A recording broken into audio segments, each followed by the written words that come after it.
Hello everyone, welcome to my YouTube channel learn with Kanika. आज हम करेंगे UP aided junior super TET 2021 के लिए मैथ्स का प्रैक्टिस पेपर 2। तो इससे पहले हम यूथ कंपटीशन के 10 सेट्स कर चुके हैं। तो इसके बाद हमने ये 30 क्वेश्चंस का प्रैक्टिस सेट किया है। एक तो 1 पेपर हमने कर लिया है, इसके बाद हम ये 2 पेपर कर रहे हैं जिसमें पूरे टोटल 30 क्वेश्चंस होंगे। तो अगर आपको वीडियो अच्छी लगे तो इसे लाइक एंड शेयर ज़रूर कीजिएगा, साथ ही चैनल को सब्सक्राइब भी कीजिएगा अगर फर्स्ट टाइम आए हैं तो।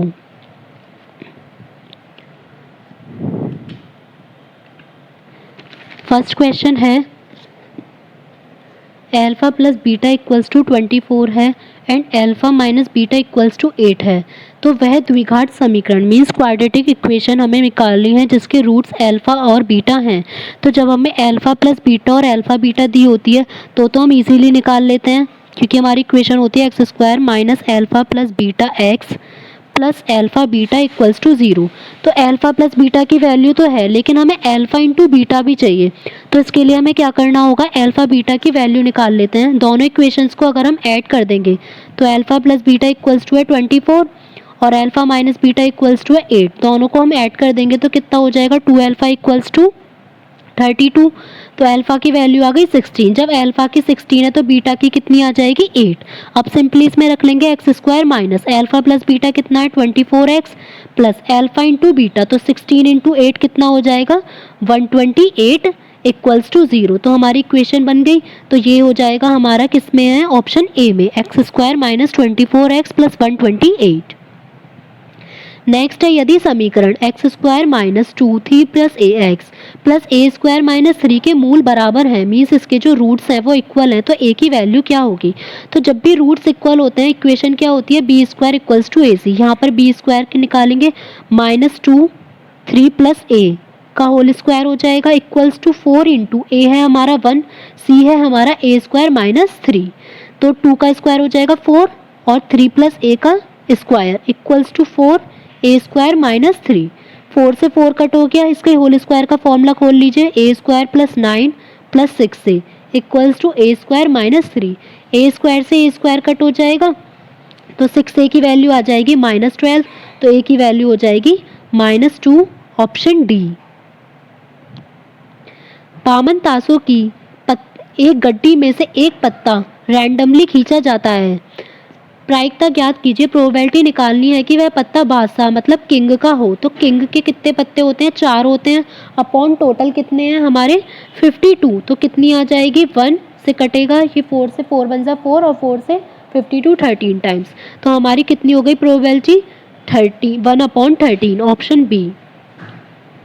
श्रेणी 3579 का 10वां पद ज्ञात कीजिए। तो हमें पता है कि इनके बीच का डिफरेंस 2 2 2 आ रहा है, मतलब ये AP है। तो AP का जो फॉर्मूला होगा क्या होगा, A tan इक्वल्स टू हो जाएगा A plus n-1 into D होता है, तो tan-1 इंटू डी। A कितना है 3 into 9 into tan-1 9 into D की वैल्यू कितनी है 2। 3 प्लस 9 इंटू 2 18। तो 3 प्लस 18 हमारा कितना हो जाएगा 21। तो यही हमसे पूछा था कौन सा होगा 10वां पद, 21, ऑप्शन डी। यदि x इक्वल्स टू 1 2 3 4 5 और y इक्वल्स टू 1 3 5 7 9, तो ये सेट से क्वेश्चन है कि x जो है इंटरसेक्शन y क्या होगा। तो जब इंटरसेक्शन होता है तो क्या करते हैं, कॉमन लेते हैं, और जब यूनियन होता है तो उसमें सारे इंक्लूड करते हैं। अब इसमें से कॉमन कौन कौन से हैं हमारे, दोनों में 1 कॉमन है, 2 है नहीं, 3 कॉमन है और 5 कॉमन है। तो कितना हो जाएगा हमारा आंसर, ऑप्शन डी 1 3 5। एक बाइक 56 किलोमीटर प्रति घंटा की गति से एक निश्चित दूरी का 16 घंटे में तय करती है। वह 64 किलोमीटर प्रति घंटा की गति से समान दूरी को तय करने में कितना समय लगेगा। तो जो पहले वाला दे रखा है हमें स्पीड और टाइम, उससे हम दूरी निकाल लेते हैं। तो डिस्टेंस का फॉर्मूला हो जाएगा स्पीड इनटू टाइम। अब इसकी मल्टीप्लाई नहीं करते क्योंकि बाद में यूज़ होना है, तो इसको कट कर लेंगे। फिर नेक्स्ट है स्पीड दी हुई है, टाइम निकालना है। तो अब टाइम इक्वल्स टू हो जाएगा डिस्टेंस अपॉन स्पीड। डिस्टेंस है 56 इंटू 16 अपॉन 64। 16 से कट होगा 4 टाइम्स, 4 से 56 कट होगा 14, तो पूरे टोटल कितने लगेंगे? 14 घंटे। 7, 6, 9, 8, 10, 12, 13 की माध्यिका, हमें क्या निकालना है? इसकी मीडियन। जब भी मीडियन निकालते हैं तो हमेशा असेंडिंग या डिसेंडिंग ऑर्डर में उसको अरेंज कर लेंगे। अब इसको असेंडिंग ऑर्डर में अरेंज करेंगे तो हमारा क्या आएगा? पहले 6, फिर 7, 8, 9, 10, 12, 13। अब कितने हैं ये? 1, 2, 3, 4, 5, 6, 7। तो जब 7 है तो हमें डायरेक्ट पता चल जाएगा कि ये 3 हमने निकाल दिए, पीछे के 3 निकाल दिए, बीच वाला नंबर क्या हो जाएगा? Simple 9, option A. 20 संख्याओं का समांतर माध्य 12 है तो इन संख्याओं का योग क्या होगा? तो समांतर माध्य इक्वल्स टू क्या होता है? योग मतलब सम अपॉन संख्या। तो योग बराबर कितना हो जाएगा? 12 into 20 means 240, option D. Next है, भूतल से 5000 मीटर की ऊंचाई पर एक उड़ता हुआ विमान। तो एक विमान है जो नीचे से 5000 मीटर की ऊंचाई पर उड़ रहा है। एक क्षण को वह अन्य विमान के ऊर्ध्वाधर ऊपर की ओर उड़ता है। तो एक ऊपर की ओर उड़ेगा, इसकी हमने मान ली x है। तो इसका जो भूतल से दोनों के हमें दिए गए हैं उन्नयन कोण, जो इसके एंगल हैं दोनों 60 और 45 है। तो बड़े वाले का हो जाएगा 60, छोटे वाले का हो जाएगा 45। तो बताना है कि दोनों विमानों के बीच की ऊर्ध्वाधर दूरी, ये जो थी दूरी x, ये कितनी होगी? अब यहाँ हम लगाते हैं tan 60। तो tan 60 लगाएंगे तो tan 60 क्या होगा? tan थीटा होता है हमारा लंब बटे आधार। लंब क्या हो जाएगा हमारा? पूरा 5000 प्लस x, और आधार कितना है ये हमें पता नहीं, a b c लिख लेते हैं, तो ये हो जाएगा b c। tan 60 की वैल्यू होती है √3, √3 इक्वल्स टू हो जाएगा हमारा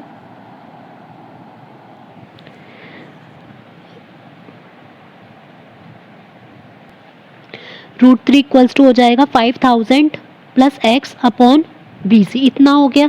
अब tan 45 लगा लेते हैं तो tan 45 इक्वल्स टू कितना होता है? 1। तो ये कितना हो जाएगा? यहाँ तक का केवल 5000 अपॉन BC, मतलब जो BC है वो कितना आ गया हमारा? 5000। अब इसमें अगर हम BC को 5000 रख ले तो कितना हो जाएगा? 5000 और √3 इधर ले आएंगे -1 इक्वल्स टू कितना हो गया? x। यही हमें वैल्यू निकालनी थी, तो हो जाएगा ऑप्शन ए 5000 √3 -1 मीटर। नेक्स्ट है, sine 17 equals to x upon y है। तो sec 17 माइनस साइन 73 की वैल्यू क्या होगी? तो यहाँ जब 17 है तो इसे, ये तो 17 है ही, इसे और 17 में हमें चेंज करना होगा। तो ये क्या हो जाएगा? sec 17 माइनस साइन 73 को हम ये लिख सकते हैं 90 माइनस 17, क्योंकि 90 में से 70 माइनस करेंगे 17 तो 73 आएगा। अब sec 17 हो गया हमारा, इसे लिख लीजिए 1 अपॉन कॉस 17, और साइन 90 माइनस थीटा क्या होता है? कॉस थीटा, तो कॉस 17। अब जब इसका एलसीएम लेंगे, या फिर यहाँ पर ऐसे ही रहने दीजिए, कॉस 17 की वैल्यू निकाल लीजिए। तो कॉस 17 की वैल्यू क्या आएगी? जब साइन 17 की है हमारी x अपॉन वाई, तो साइन की क्या होती है? Perpendicular upon hypotenuse. तो परपेंडिकुलर हमने ये ले लिया कि ये जो 17 एंगल है हमारा ये वाला, और परपेंडिकुलर कितना हो जाएगा? ये x, और हाइपोटेनियस हो जाएगा y। तो बेस कितना हो जाएगा? √y² minus x², simply. तो अब cos 17 या तो डायरेक्ट रख लीजिए, sec 17 की वैल्यू क्या हो जाएगी? sec 17 की हमारी कितनी होती है?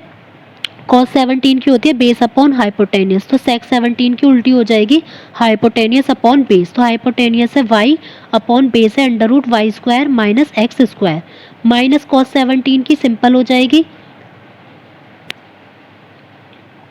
Base √y² minus x² upon hypotenuse y।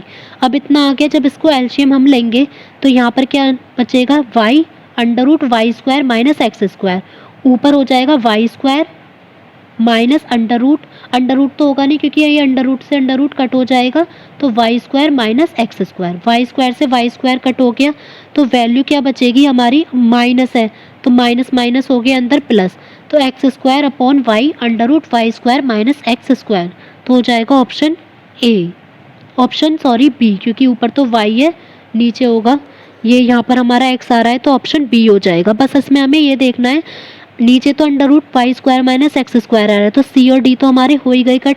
फिर ऊपर एक्स है या वाई है, तो ऊपर एक्स है तो हो जाएगा ऑप्शन बी। यदि थीटा जो है वो 0 से 90 के बीच में है और sign theta plus cos theta का मान क्या होगा? हमेशा 1 के बराबर, 1 से अधिक, 1 से कम या 2 के बराबर। अब जो थीटा की वैल्यू दी है वो 0 और 90 के बराबर नहीं है, केवल उनके बीच में है, तो कोई भी वैल्यू रख लीजिए। जैसे थीटा और 90 के बीच में हमने रख ली 45, ले ली हमने 45, तो साइन 45 प्लस कॉस 45 कितना हो जाएगा? दोनों की वैल्यू सेम होती है, 1+1/√2 1+√2, तो कितना हो जाएगा? 1/√2 प्लस 1/√2 2/√2। तो इसको जब हम कट करेंगे तो कितनी आ गई वैल्यू? √2 की जो वैल्यू होती है वो 1.414 होती है, मीन्स एक से ज़्यादा। तो हमें एक ही वैल्यू रखते ही पता चल जाएगा, अगर कोई और भी रखेंगे तो भी एक से ज़्यादा ही इसकी वैल्यू आएगी। Sign theta plus cos theta upon sine theta minus cos theta की वैल्यू 3 है, तो साइन की पावर 4 थीटा माइनस कॉस की पावर 4 थीटा का मान क्या होगा? अब इधर इसको 3 में ले जाते हैं मल्टीप्लाई में, तो कितना हो जाएगा? Sine theta plus cos theta equals to 3 sine theta minus 3 cos theta. अब इसको एक साथ इधर कर लेंगे हम, इधर हो जाएगा 4 कॉस थीटा, इधर हो जाएगा 2 साइन थीटा, ये कट हो गया 2 टाइम्स। तो इधर अगर कॉस थीटा को ले जाओ तो टेन थीटा की वैल्यू कितनी आ गई? 2 हमारी। ठीक है, इसको ले लेते हैं 2/1, तो ये हो गया परपेंडिकुलर और ये हो गया बेस। हाइपोटेनियस निकाल लेंगे तो कितना आएगा? 2 का स्क्वायर प्लस 1 का स्क्वायर मीन्स अंडर रूट 5। अब यहाँ रख लेंगे साइन की पावर 4 थीटा। साइन थीटा कितना होता है हमारा? परपेंडिकुलर अपॉन हाइपोटेनियस, तो 2/√5 की पावर 4, कॉस का हो जाएगा बेस अपॉन हाइपोटेनियस 1/√5 की पावर 4। 2 की पावर 4 हो जाएगी हमारी 16 माइनस 1 और √5 की 4 हो जाएगी 25। 15/25, 5 से कट करेंगे 3 और 5, तो आंसर हो जाएगा ऑप्शन ए 3/5। नेक्स्ट है sec theta plus tan theta equals to M है और m की वैल्यू जो है वो ग्रेटर देन 1 है, तो साइन थीटा की वैल्यू क्या होगी? और जो थीटा है वो 0 से 90 के बीच में ही लाई करेगा। तो sec theta plus tan theta है यहाँ पर हमारा, तो इसे कर लेंगे एक में चेंज, जैसे 10 में ही कन्वर्ट कर लेते हैं। दोनों का होल स्क्वायर कर दें अगर हम, तो यहाँ पर होल स्क्वायर का फॉर्मूला खुल जाएगा sec square theta plus tan square theta plus 2 sec theta tan theta equals to M square. अब क्या करेंगे? सेक स्क्वायर थीटा को हम ये लिख सकते हैं 1 plus tan square theta, identity लगा देंगे, तो tan square theta plus 2 sec theta tan theta equals to M square. ये हो जाएगा 1 और ये हो गया हमारा 1 plus 2 tan square theta plus 2 sec theta into tan theta equals to M. 1 को तो इधर ले जाएंगे, इधर से 2 टेन थीटा कॉमन ले लेंगे, कितना बचेगा? Tan theta plus sec theta equals to M square minus 1। Sec theta plus tan theta की वैल्यू m दे रखी है, तो हमारी टेन थीटा की वैल्यू डायरेक्ट आ जाएगी एम स्क्वायर माइनस 1/2m। ये परपेंडिकुलर हो गया, ये हो गया हाइपोटेनियस। अब हमें जब साइन में, ये हो गया परपेंडिकुलर अपॉन बेस, सॉरी। तो अब हमें ये देखना है ऊपर, अगर इसको हम पूरा सॉल्व भी नहीं करेंगे, डायरेक्ट हमें पता चल जाएगा साइन थीटा की वैल्यू क्या होगी। हमारी साइन थीटा की वैल्यू होती है परपेंडिकुलर अपॉन हाइपोटेनियस, तो परपेंडिकुलर ऊपर देख लीजिए किसमें एम स्क्वायर माइनस 1 आ रहा है, ये भी नहीं आ रहा, ये भी नहीं आ रहा, ये भी नहीं आ रहा, तो आंसर हो जाएगा direct option B M square minus 1 upon M square plus 1। एक कंपनी का लगातार 7 वर्ष का औसत राजस्व है 75 लाख, यदि पहले 4 वर्ष का है 70 लाख और अंतिम 4 वर्ष का है 82 लाख, तो चौथे वर्ष का क्या होगा? तो क्या करेंगे? यहाँ पर है 4 और 4 मतलब 8 हो गए, 8 में से 7 वाले को घटा देंगे, तो 4 into 70 plus 4 into 82 minus 7 into 75। यहाँ से 4 कॉमन ले लेंगे, दोनों को ऐड करेंगे, कितना हो जाएगा? 152 माइनस 7 इंटू 75। 4 में 152 की मल्टीप्लाई करेंगे, कितना आएगा? 608 और 7 में 75 की 525, तो कितना हो जाएगा हमारा? 83। तो चौथे वर्ष का राजस्व है 83 लाख।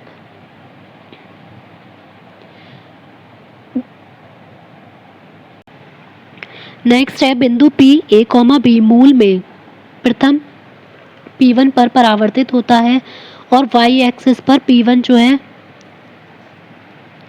4, -3 पर परावर्तित होता है, तो P के निर्देशांक क्या होंगे? ये हमने ओरिजन हो गया। अब P हमने यहाँ ले लिया A, B, ये मूल पर परावर्तित हो रहा है यहाँ से, तो ये मूल ओरिजन पर आएगा। ये हो गया P1। अब ये जो P1 है ये y एक्सिस पर परावर्तित हो रहा है, तो इधर जाएगा, ये हो जाएगा, दे रखा है 4, -3 है, तो जब ये 4, -3 है तो ये वाला पॉइंट कितना हो जाएगा? -4, -3, और ये पॉइंट कितना हो जाएगा? 4, 3। यही हमें बताना था। P के निर्देशांक क्या होंगे? Option A 4, 3।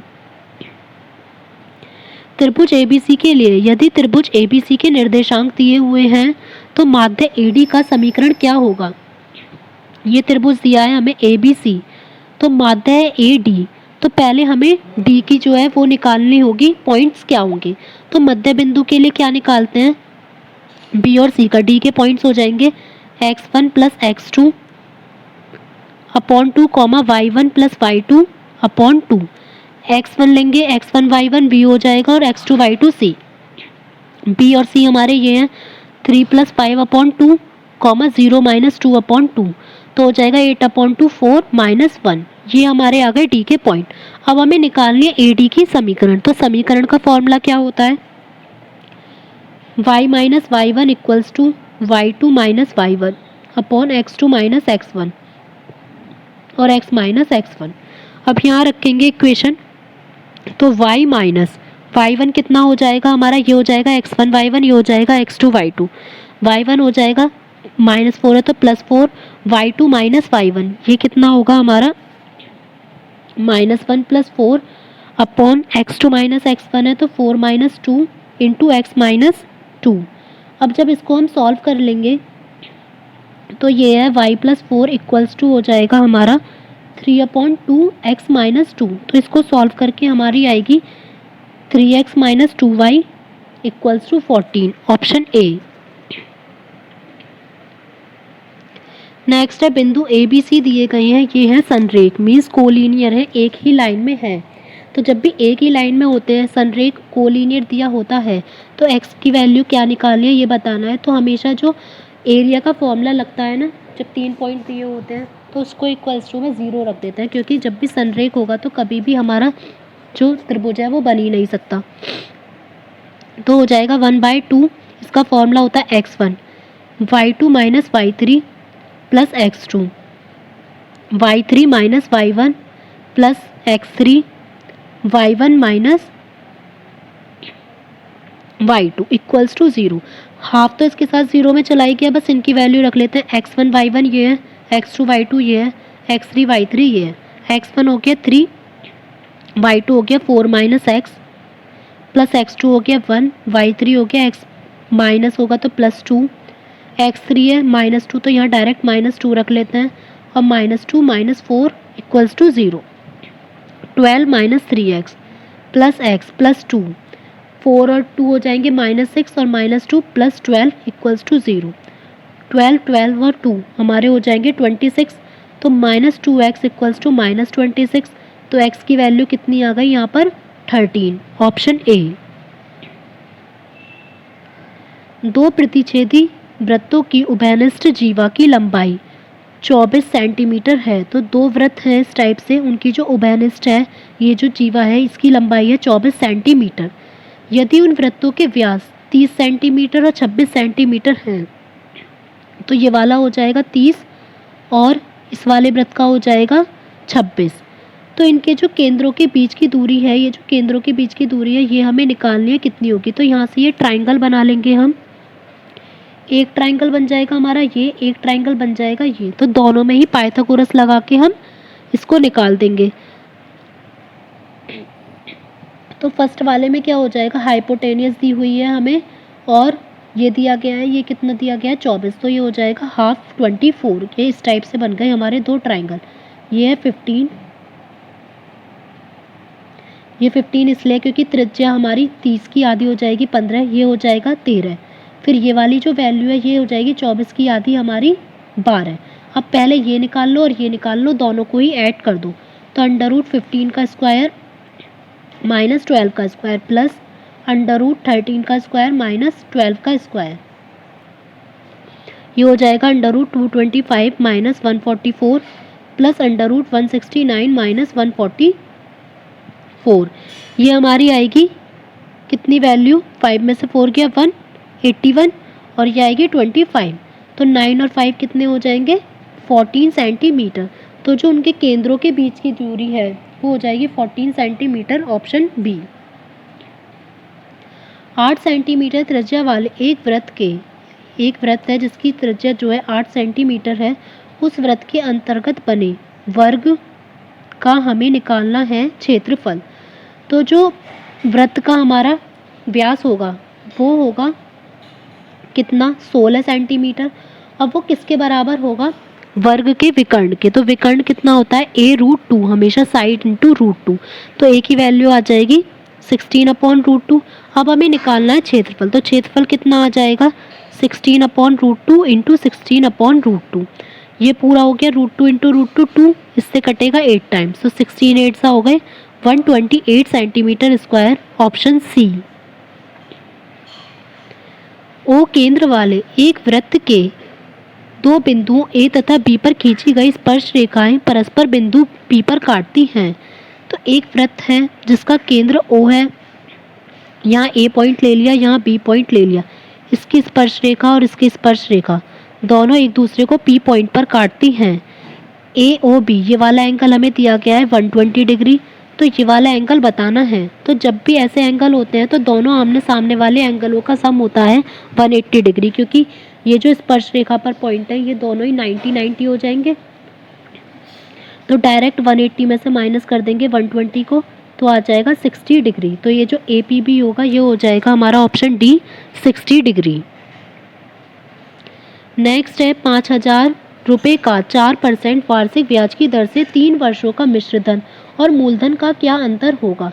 तो इसमें हमसे बस लैंग्वेज चेंज कर दी है, जब हम मिश्र धन में से मूलधन माइनस करते हैं तो हमारा वो ब्याज ही तो आता है, इसका मतलब इसमें डायरेक्ट ब्याज ही निकालना है। ये इसलिए लिया गया था क्योंकि इसकी लैंग्वेज चेंज है। तो 5,000 इंटू 4 इंटू 3/100, तो कितना आ जाएगा, 4 3 ज़ा 12, 12 5 ज़ा 60 और 1 0, तो 600 रुपये, ऑप्शन डी। कोई धनराशि 4 वर्षों में 5 गुनी हो जाती है तो कितने वर्षों में वो 7 गुनी हो जाएगी। तो गुने होने वाली हमने ट्रिक बताई थी, वर्ष दिए होंगे तो आर निकाल लेंगे, आर दी होगी तो वर्ष निकाल लेंगे। कैसे निकालना था, 100 इंटू, जब 5 गुना हो रही है तो जितने भी गुना होगी उसमें से 1 हटाना है हमें, तो कितना आ जाएगा 4, 100 इंटू 4 अपॉन कितने वर्ष हैं, 4। तो जो आर है वो कितनी आ गई, 100%। अब सेकंड वाले में दे रखी है 7 गुनी, तो अब हमारी कितनी आई है, ये 100 तो अपॉन में रखनी है, 7 गुनी मतलब 7 माइनस 1 6, तो 100 से 100 कट गया तो कितना हो जाएगा, 6 वर्ष, ऑप्शन सी। दीपक अपनी मासिक आय का 12% मकान पर, 18% किताबों पर, 35% वस्त्रों पर खर्च करता है। अंत में वो इतने रुपए बचा लेता है तो उसकी मासिक आय कितनी होगी। तो उसका खर्चा अगर हम माइनस कर दें 100% में से तो उसकी आ जाएंगी परसेंटेज बचत की।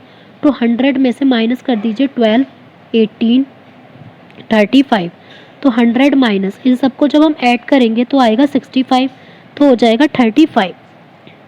तो 35% एक्स का मतलब टोटल आएगा कितना है, 3465।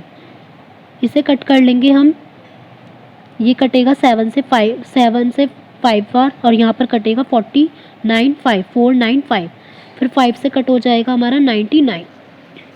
तो हमारी जो मासिक आय है इसकी पूरी कितनी हो जाएगी, 9900, ऑप्शन सी।